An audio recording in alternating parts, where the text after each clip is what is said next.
MomoCon. It's Atlanta's answer to Comic-Con. You won't want to All right, miss we'll it. get ready to get started with our next interview. Everybody's ready? You want to keep your hat on because it's casting a shadow. That's it. I've never been asked to disarm, so I mean, I can. Yeah, that's fair. Yeah, that's a lot better. Okay. Right? Everybody's ready? Right? And we're going to start with our next MomoCon interview. We have Dedren Snead with Subsume, and we'll have the first question come from one of our press outlets. Okay. Mark from Blurography. First thing I want to say is your comic is the first black comic I've ever bought, like years and years ago. So just thank you for that. But I would like to ask you, how did you get started in comics? Oh wow! First off, thank you for that privilege and the opportunity to open a window that so many folks here in this building actually opened for me. I think for me, getting started in comics has just been creating my own independent comics as a writer and artist. Just in middle school, just I collected Marvel and DC comics and just didn't see characters that really just resonated with me the way I wanted to. So I just started to draw and make, and I've just been very privileged to be right around some folks at the same time, thinking of my mentors, Chuck Brown and Sanford Green out of Columbia, South Carolina.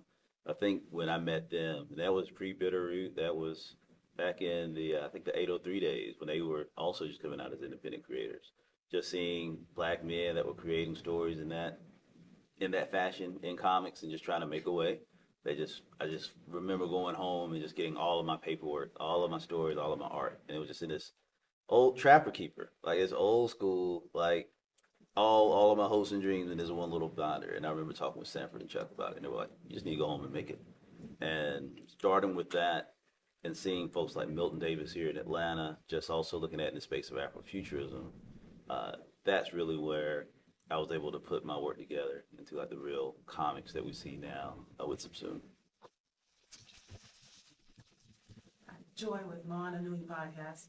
You mentioned that you had all your hopes and dreams in this one little binder. I'd like to ask, how did you get into like the nerd space? Like, what was your point of entry, your origin story? Oh, that's right. Let's see. So I think it's the idea of just growing up in a small pig farm in eastern North Carolina. It was just not a lot of access to the outside world.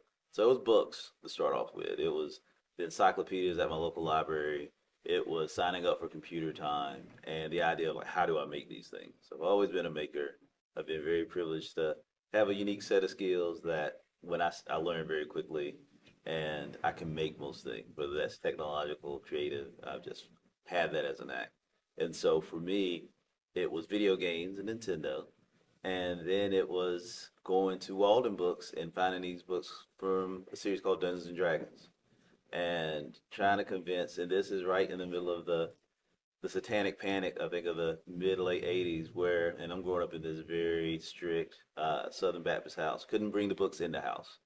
And how bad do you want to play this game with your friends? Like, I remember being in the woods and us playing Dungeons and Dragons, and I was writing these stories at the picnic table at the local community center.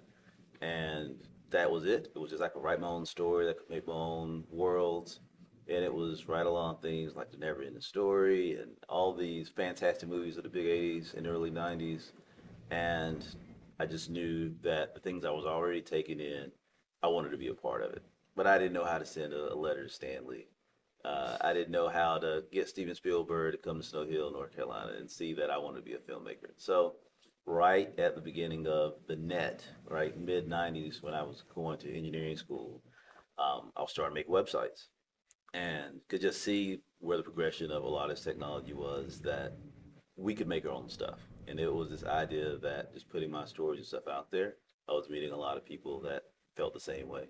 And then last, just going to conventions like Heroes Con in Charlotte, North Carolina was just a big gathering of comic book creators. And so taking that pilgrimage there, and the Schaumburg Black Comic Book Festival, of course here in Atlanta with Dragon Con and MomoCon when I was here right 2014, that's where I think it really set in that all these things I have built in this book of dreams was the things that a lot of people were looking for. Happy to acknowledge, see some hands, thank you. Oh. Thank you. How did you start Subsume? Where are your goals with it? let's see. So, see, I started Subsume, and thinking, well, I'll say this. It was a manifestation out of another project, which was Greene County Creative, and it was my creative graphic design and website design and writing and art program that I've been doing since high school. And so I grew up in Greene County, North Carolina, and Snowy, North Carolina is Greene County. But I always know that there was a Greene County, New York, there was a Greene County, Georgia. Like wherever you went, there was a Greene County. And so the idea was calling Greene County Creative was like I was your local creative person. Whether or not I was in this small town that didn't have internet, but it was the fact it was bigger than it could be. Um, I started with that, and really the transition from that as a local thing to more of the business and technology space that I'm looking to build or have hopefully been building with Subsume. That was 2020, and that was right at the beginning of the pandemic. And so March 2020, I was, let's see, I think I was in Tennessee, and I remember getting these calls that they were shutting down all the airports, and you need to get on a flight because I was a traveling IT consultant at that time, and you need to get home, and we don't know what the world's going to be like tomorrow. And I was like, well, if we're going to be eventually, what the pandemic is, we're going to be trapped, and who knows what's going to happen in the next 48 hours, next 48 months, then I need to get all the things that I have creatively out the door. And so I went home and just changed the name to something I had already been working on, which was Subsume, and said, well, now this is going to be Subsume Media and Subsume Studios. And from there, I think really the intentionality just being still and knowing that I wanted to build a program, not just for me, but for my friends and folks that I admire, and really just a space, which is our word of Afrofuturism in action. Like I didn't just want to write a story, which is by itself a noble and difficult thing, but I wanted that story to resonate and put people in motion to do the thing that they were supposed to do, right? That we weren't just put here to just pay bills and die. Like if this pandemic was going to close the world and we were all not knowing what's going to be next, why not have your story out in the world? Like who's going to stop you, right, when everything's open? And so that was Subsume. And so starting, it was March 2020. Myself and a couple of friends just said we're just going to do it. And so that's changed and transitioned along the way. But bringing together creative and technology work through Subsume was the right thing at the right time. Because of course, we're all at home, and we have the metaverse, we have VR, we have a lot of opportunity with YouTube, with Kickstarter, all of this really, the openness of people wanting to just be more human and understand what's going on, technology, as an avenue or not. And so for me, that's the origin story of Subsume. And what's the goal? I think like anyone that is thinking they're building something bigger than themselves, it's world domination, right? But I think in the most magnanimous and altruistic way as possible, right? I just want to make a platform where people can bring their dreams and find them with a reality in their time. Yes. Carnell from Carnell Holley Pictures. So I'm curious, what's would you say is your creative process? That's a good question. So outside of the many spider webs of ideas and thought, it is definitely, I love getting from 0 to 1 as fast as possible, right? I'm big on building MVPs, ideas, whether it's a sketch, whether it's just at least a handful of points of code or just something that shapes that image that I can share that with somebody else. And I'm very, very big on collaboration. And I think the idea, and I think that's been our calling card with Subsume, is we don't have to finish it, right? It doesn't have to be us that gets it across the finish line. 'Cause I think there's so many ideas and so many opportunities for people that they're the person to put that through. And I think as a creator, I had to figure that out along the way. Like that I don't have to be the one that's the name at the front. I don't have to be the headline. I don't have to be the person that gets the credit. I just have to be the person to figure out how to get that person where they need to be. And so that's more of the space where I feel like I'm coming in at Subsume now. This season of life is more the producer. I think I've made all the mistakes and learned a lot at my expense. And in a good way along the way, I've made some amazing connections, had some great successes, but at the right time, being able to fail forward. And I'm figuring like that's the key of like my creative process is not waiting for someone to put their hand on my shoulder and say, yes, now is your time. And so, with much reckless abandon, I travel the world and just myself and this hat, and I just show up and I just start stuff. And that's been my calling card. It doesn't work all the time, but I've got at least a 400 batting average, right? And that's Hall of Fame. I feel like if I can hit it 4 out of 10 times, that's all I can do. In the indie black comic space, you sit among a pantheon of great creators and writers like Marcus Williams and Kelly Greg Burnham, who were just here.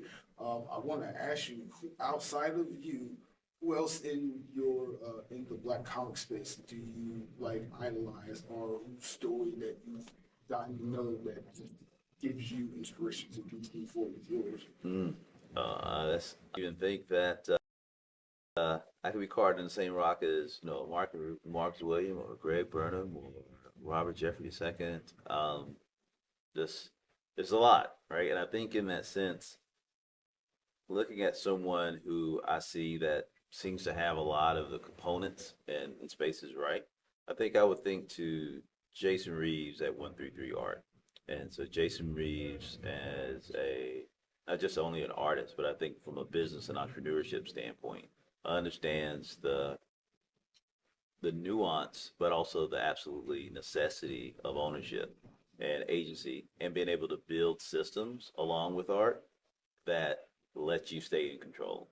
Because I know and am a fan not only of Jason and the work that they do with them, but I just know that from a business, but also a creative standpoint, that they operate with a large roadmap. It's not just one book, it's 10 books. It's not just one team, but how can this team integrate with 3 or 4 other things? And it's something that when I met him as an artist, and I think that was at the Schaumburg Black Comic Book Festival, I could just see this young brother just had the long-term vision that a lot of times people that were way ahead of him didn't. And it's very easy, particularly when money and notoriety is in front of you, particularly as an independent creative. A lot of times that's few and far between. But it's that I'm learning that folks like Jason Reeves understand like a longer vision. So for him, being able to create like this was I'm trying to think, it was Beak Distro. And so it was a distribution company that he started among a couple other creators. I think that's Mr. Roach and Milton J. Davis here in Atlanta. But it was a independent network to get black comics out into traditional media spaces, because that was the thing. Like you'd have a Marcus Williams or Sanford Greenwood, his original project, Greg Anderson Elise with his work. But where could you go and find all of it at once? And so he's been working on that, and I've noticed some other iterations of those points. But I think that was really a good calling card that for my work with Subsume, I've been very much a fan and a space of collaboration with building that infrastructure. I think that's the real key to getting our stories not just out, but sustainable. Thank you. James, podcast. Can you tell us about any projects that you're currently working on? Oh, thank you. Let's see. So I think there's a few things always brewing in the background. If I'm being honest, I'm probably working on about 10 books at the same time. And so with that, there's a couple of books. I'll say there's 3 projects I'm very excited about. I would say starting with a new project. It's called Black Rose.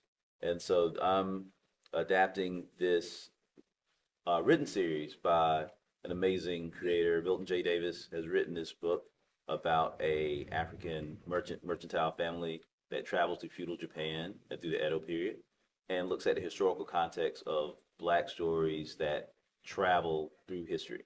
But say in this sense that this family is traveling through the Edo period, and they are connected with the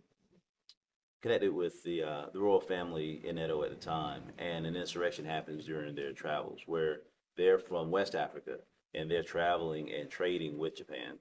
Of course, during the Edo period, there's a lot of the borders are closed to Europeans, but the idea is that Africans have always been traveling throughout the world through boats and through trade, and that they had relationships with countries that Eurocentric countries didn't. To the quick, this is a story about the daughter of the African merchant, who we call Black Rose. And so she's charged with saving the princess during the insurrection. And their story is that they end up taking her back to Africa and taking her on their travels throughout West Africa in that merchant story. But the idea is that she learns African martial arts along with the traditional samurai code. And then on her 18th birthday, comes back for revenge. And so what that is a manga series where a lot of times we don't see black representation in manga and anime, and there's reasons for that. But at the same time, being part of that fandom, it's the same conversations before. We want to see ourselves represented with agency and authority. So looking at how can we work with manga artists abroad, but also bring in black history and black culture and have that as a conversation piece, but also something that's enjoyable. It's a privilege to have the rights to be able to work on and develop this. So we have a first book that we're debuting here at MomoCon, along with the artwork for the second issue. And so that's something that we've been looking at. How can we find ourselves as a part of that larger global conversation? And so that's one book. A second book that I did not bring, but I'm working on the second one for. It's called A Temporal Tenth. It's a story about HBCUs building a time machine and traveling through Black history and remixing it between the opportunities that they see for Black culture and the things that need to be steadfast for Black legacies to thrive. And so the pitch is that W.B. Du Bois and Booker T. Washington, when they're founding Tuskegee University, get a copy of H.G. Wells' Time Machine, and they decide to build it. And they realize that they can't build it in their lifetime. So all the HBCUs that are being created and founded during the Reconstruction are now charged with some part of building that machine called the chariot. So the old Negro spirit, swing low, sweet chariot, is really a code for building that machine that is passed along through all the generations of Black history and Black culture. And then around the early aughts, two students figure out the last piece. And so now they have a time machine and they have to figure out which parts of Black history they want to go back and change. Or do we keep it the same? And so all the HBCUs are still a part of this amazing infrastructure. Very similar to Black Panther, where they're light years ahead in technology than what we see in contemporary times. And the government knows there's somebody that's ahead of them and they're chasing them along the way. So it's the idea of Afrofuturism in science fiction, but it also teaches Black history and data science and practical mathematics and applications in the back matter. So that's an amazing opportunity I've been working on for some time. And now with that book being done, looking at continuing that both as a science fiction, but educational learning series. Unfortunately, we don't have any more time for additional questions because we're right at 11:30. So can you give your social media handles to share with the outlets as we get ready to wrap up for our next interview? Thank you so very much. It's Dedren Snead. That's Dedren, Snead, Snead. That's pretty much most social medias. And for us at Subsume, you can find us at Subsume Studios and subsumestudios.com. Awesome. Thank you.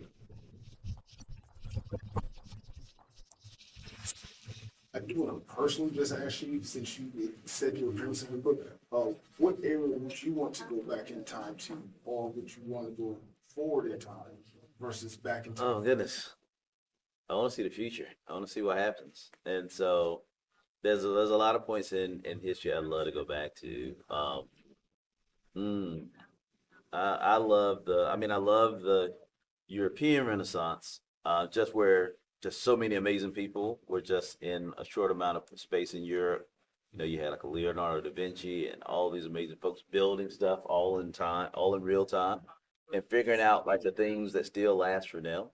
But you know, Harlem Renaissance would definitely be probably number two, because I think, you know, in amongst all that oppression and all the just the realities of Black culture, just what a blueprint that was just created. Like just going to some jazz stuff there, just listening to, just on the street everywhere. That's amazing. Gotcha. No, thank y'all. Thank you so much. Appreciate it. I appreciate you. Thank y'all. Thanks, y'all.